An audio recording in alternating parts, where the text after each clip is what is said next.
So hey guys, welcome back to our channel.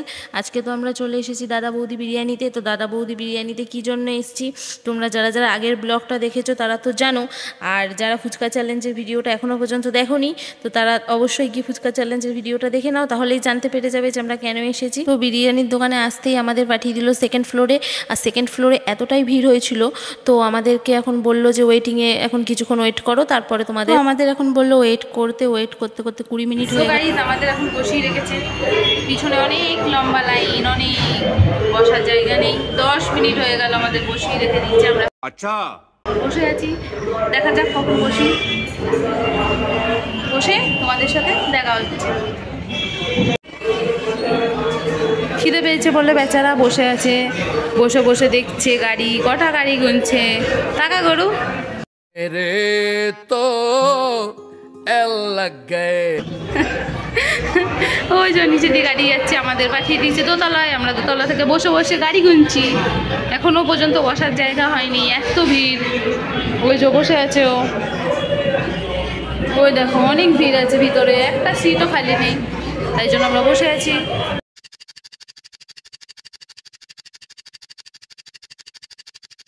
Guys এতক্ষণ পরে আমাদের বসার জায়গা দিয়েছে, বসে পড়েছে, আমিও বসে আছি। দেখা যাক কখন দেয়, অর্ডার করা হয়নি এখনো, যদিও দেখে নাও ভেতরে গিয়ে ভিউ।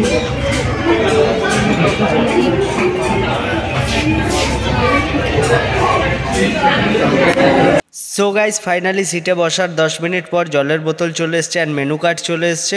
তো আমরা ততক্ষণ মেনু কার্ড দেখে অর্ডার দিতে থাকি, তোমরা ততক্ষণ ভিডিওটা দেখতে। সো তারপরেই আমাদের ম্যাডাম মেনু কার্ড নিয়ে খোঁজা চালু করে দিল কোন পাতাতে বিরিয়ানিটা লেখা আছে। আগে বিরিয়ানি খাবে ভাই, তো মেনু কার্ডের পাতা উল্টেই যাচ্ছে, বিরিয়ানি খুঁজে পাচ্ছে না। তো ফাইনালি বিরিয়ানি খুঁজে পেয়ে গেছে। সো গাইস ও বিরিয়ানির দাম দেখছে, আমি ওকে বললাম যে বিরিয়ানিটা অর্ডার করে দে, অত দাম দেখে লাভ নেই। সো ও তখন ভাবনা চিন্তায় পড়ে গেল কি করবে।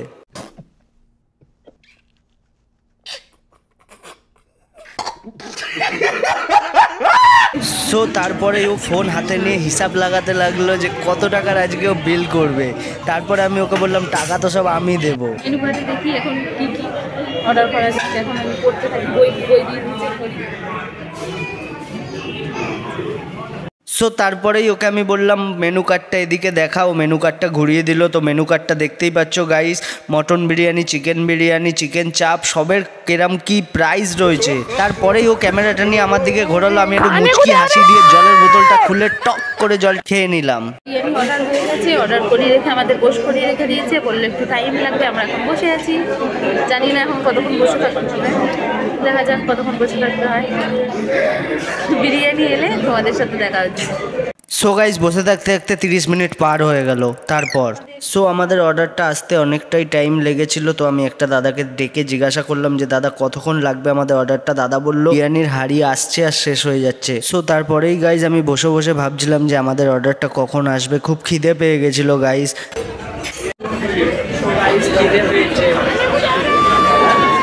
প্রায় আধ ঘন্টা হয়ে গেল আমরা এসে বসে আছি, প্রথমে ওয়েটিংয়ে রাখলো, এখন বলছে বিরিয়ানি আসতে দেরি হবে, কখন অর্ডার করা হয়ে গেছে। তো বসেই থাকি, কি আর বলবো, বিরিয়ানির দোকানে এইভাবে বসে থাকতে ভালো লাগে। আচ্ছা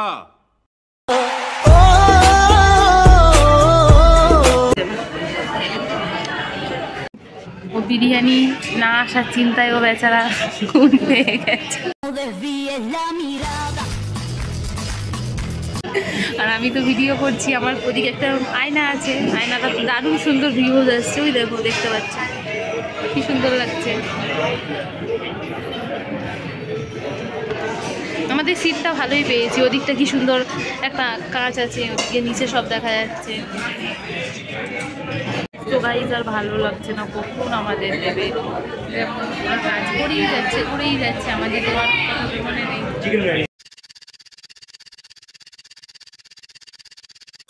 30 মিনিট ওয়েট করার পরে আমাদের বিরিয়ানি চলে এসেছে। তো দাদা বিরিয়ানিটা সার্ভ করে দিচ্ছে, খুবই ভালোভাবে দাদা বিরিয়ানিটা সার্ভ করছিল। যদিও বিরিয়ানি আসতে একটু লেট হয়েছে, কিন্তু দাদাদের ব্যবহারও খুব ভালো, আর দাদারা খুব ভালোভাবে সার্ভ করছিল। আমার তো খুবই ভালো লেগেছে ওদের সার্ভ করাটা। তো দাদা এখন সার্ভ করছে আর ও ওদিক থেকে ক্যামেরা করছে। তো সার্ভ করার পরে বিরিয়ানিটা তোমরা দেখো একদম পুরো ধোঁয়া উঠছে, মানে পুরো একদম গরম হাঁড়ি, এই সবে মাত্র নামিয়েছে। আর আলু বিরিয়ানি, ওর কাছে তো কোনো কিছু বলা যাবে না। মাংসর পিসটা তোমরা দেখো, জাস্ট ওয়াও। বিরিয়ানি দেখে আমার তো মুখে হাসি চলে এসছে। উফ, বিরিয়ানিটা দেখো, জাস্ট কলা পাতায় সার্ভ করেছে। উফ, আমি তো বিরিয়ানি দেখা থাকতেই পারছিলাম না, ধোঁয়া উঠছে বিরিয়ানি থেকে, একদমই পুরো গরম। তো আমি এখন চিন্তা ভাবনা করছি চামচে করে খাবো না হাতে করে খাবো। চামচটা নিয়ে ঠ্যাং টুং করে দিলাম। Challenge accepted. হেরে গেছিলো, তো বিরিয়ানি খাইয়ে দিয়েছে, চ্যালেঞ্জ অ্যাকসেপ্টেড। আমরা এখন খেতে থাকি, পরে কথা হচ্ছে। সো আমি এখন বিরিয়ানিটা টেস্ট করছি। বিরিয়ানিটা এত গরম ছিল আমি তো খেতে পারছিলাম না। তো টেস্ট করার পরে তোমরা আশা করি আমার মুখ দেখে বুঝেই গেছো যে বিরিয়ানিটা কেমন হয়েছে। বল টেস্টটা কেমন হয়েছে বল। বিরিয়ানি বানিয়েছে দাদা। সো গাইস, ওই দেখো বিরিয়ানি দিয়ে আর কারোর দিকে তাকাচ্ছে না, বিরিয়ানি খেতে ব্যস্ত হয়ে গেছে। একটু বিরিয়ানি রিভিউ দে, কেমন বিরিয়ানি। বসে পড়েছে। এখন আমাদের চিকেন চাপ এসে হয়নি, তো দাদা আমাদের সার্ভ করে দিয়েছে। এটা আমার প্লেট, ওটা ওর প্লেট। কেমন একটু রিভিউ দে। Just wow. বিরিয়ানি মানেই দাদা বৌদি, তাই তো? তো আমরা এখন খাই।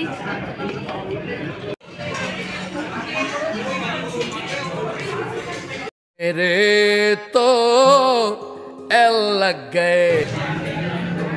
একা একাই খেয়ে নিচ্ছে, আমাকে ফোনে ধরিয়ে রেখে দিয়েছে, আমি ভিডিও করি, ও খেতে থাকুক। এখন আমাদের চিকেন চাপ আসেনি, আমাদের এখনও চিকেন চাপ আসেনি, শুধু বিরিয়ানি দিয়ে রেখে দিয়েছে। দুজনেই এখন বিরিয়ানি নিয়ে বসে আছি, দেখা যাক চিকেন চাপ কখন আসুক। তো বিরিয়ানিটা গাইস সব দারুণ করেছে। ফার্স্ট টাইম দাদা বৌদি বিরিয়ানি খেলাম। তো বিরিয়ানি মানেই দাদা বৌদি, কথাতেই আছে, ওর সেরা। সো গাইস, বিরিয়ানি শেষের দিকে, তো এখন আমাদের চাপ এসে হাজির। তো চাপটা দেখে নাও। চাপের জন্য আমরা আবার একটা আলু বিরিয়ানি অর্ডার দিয়েছি। আমার প্লেটও বিরিয়ানি ফাঁকা, ওর প্লেটও বিরিয়ানি ফাঁকা। সো গাইস, চিকেন চাপটা জাস্ট দেখো। চিকেন চাপেরটা ওকে টেস্ট করতে দিলাম, ওর মুখ দেখে তোমরা বুঝতেই পারবে যে চিকেন চাপটা কতটা টেস্টি ছিল। চিকেনের সাইজটা দেখো, আমি তো হাতে করে তুলতেই পারছিলাম না। একটা চিকেন চাপ আরামসে তোমরা 3 জন খেয়ে নিতে পারবে। আর চিকেন চাপের একটা আলাদাই টেস্ট ছিল, অন্যান্য দোকানের চেয়ে অনেকটাই আলাদা। তো চিকেন চাপটা আমাদের দুজনেরই খুবই ভালো লেগেছে। আর চিকেন চাপের সাইজটাও ছিল একদম পারফেক্ট। তো চিকেন চাপটাও এখন টেস্ট করে দেখছে। যেহেতু আমাদের বিরিয়ানি এখনও পর্যন্ত এসে পৌঁছায়নি, আমরা নেক্সট টাইমে একটা আলু বিরিয়ানি অর্ডার করেছিলাম, তো সেই জন্য চিকেন চাপই খেতে শুরু করে দিয়েছে। তা ওর এতটাই ভালো লেগেছে, ও চিকেন চাপ খেতেই ফাইনালি আমি এটা খেতে চলেছি এখন। দেখো, ও বিরিয়ানি চিকেন চাপ আমাদের দিয়ে দিয়েছে, আবার আমার পাতে। চিকেন চাপের সাইজটা দেখো, ফোকাস নিচ্ছে না মাঝে মধ্যে। বিরিয়ানি সাইজটা দেখো, চিকেন চাপের সাইজটা দেখো, জাস্ট ওয়াও। আবার আলু বিরিয়ানি অর্ডার করেছিলাম, এখন আলু বিরিয়ানি 20 মিনিট 25 মিনিট অপেক্ষা করার পর দিয়ে গেছে। পরে কথা হচ্ছে খেয়ে নিয়ে। তো ওর প্লেট ফাঁকা হয়ে গেছে, ওর খাওয়া শেষ হয়ে গেছে। আমি তো খেতেই পারছিলাম না, অনেক জোর করে কষ্ট করে খেয়েছি, যেহেতু অনেকটাই খাওয়া বেশি হয়ে গেছিলো। আর ওরা অনেকটাই যেহেতু লেটে দিয়েছিল, সেই জন্য খিদেটা পুরো মরেই গেছে। তো আমি এখন খাই, ও আমাকে বলছিল থাক, জোর করে আর খেতে। তো তারপরেই আমাদের দিয়ে দিল মৌরি। মৌরিটা দেখো কি সুন্দর একটা ডিশের মধ্যে দিয়েছিল। তাই আমি বিলটা দেখাচ্ছিলাম, আমাদের বিলও দিয়ে দিয়েছে। আমার তো বিরিয়ানি খাওয়ার পরে মৌরি একটু না খেলে আমার হয়ই না, মৌরি খেতেই হবে। বিরিয়ানি মানেই দাদা বৌদি হোটেল। তো তোমাদের পুরো রেস্টুরেন্টে একবার ঘুরিয়ে দেখালাম, দেখো কত সুন্দর, জাস্ট ওয়াও। সো বিরিয়ানি খেয়ে আমরা এখন বাড়ির দিকে রওনা দিয়েছি। তো যারা যারা আমাদের মতো বিরিয়ানি খেতে ভালোবাসো বা বিরিয়ানির লাভার, অবশ্যই কমেন্টে জানাবে। আর ভিডিওটা ভালো লাগলে অবশ্যই like, comment, share and subscribe করতে ভুলবে না। তো ব্লগটা আজকের মতো এখানেই, দেখা হচ্ছে নেক্সট আবার কোনো ব্লগে।